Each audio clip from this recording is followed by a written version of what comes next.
نن سبا چې د ټولو نه غټه اسلحه ده هغه سوشل میډیا ده. نن سبا چې کم میدان جنگ دی هغه د سوشل میډیا جنگ دی. عزیزان محترم تاسو که په سوشل میډیا باندې وګورئ خلک مونږ نه دا تپوس کوي تاسو مولانا فضل الرحمن ولې سپورټ کوئ؟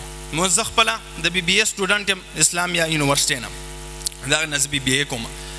مونږ نه تپوس کوي شکیل تاسو ولې قائد جمعیت حضرت مولانا فضل الرحمن سپورټ کوئ؟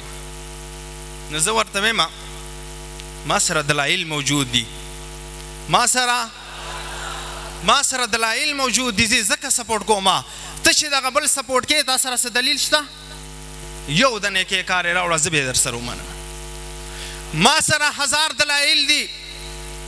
وخت ډېر مختصر دی انشاءالله بیا که چېرته ملاقات تاسو سره وشو په دې باندې به بیا تفصیلي خبره کومه انشاءالله که وخت رالو تفصیلی خبره به پې کومه خو اوس پې صرف رڼا اچومه.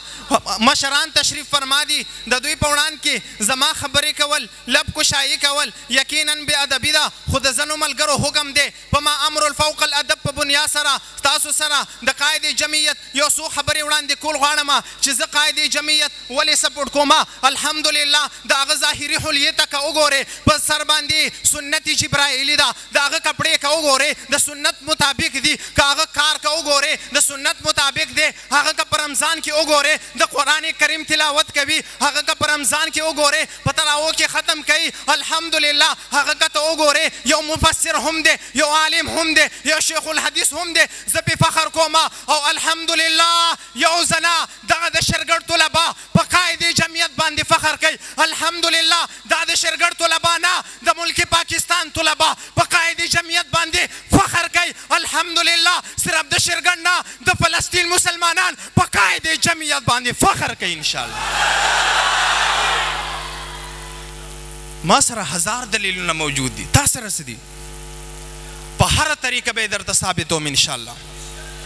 وخت ډېر مختصر دی مشران به خطاب کوي د اخرنې شعرونه هغه نوجوانانو هغه یوتیانو ته ډالې کومه کوم چې په قائد جمعیت باندې او زما په علما کرامو باندې خبرې کوي کہ اٹھ شیر مجاہد ہوش میں آ اٹھ شیر مجاہد ہوش میں آ تعمیر خلافت پیدا کر کیوں فرقے ہوتے ہو اب ایک جماعت کو پیدا کر تو بھی ترقی دنیا میں اسباب تجارت پیدا کر تو بھی ترقی دنیا میں اسباب تجارت پیدا کر. قارون کی دولت ٹکرا دے عثمان کی دولت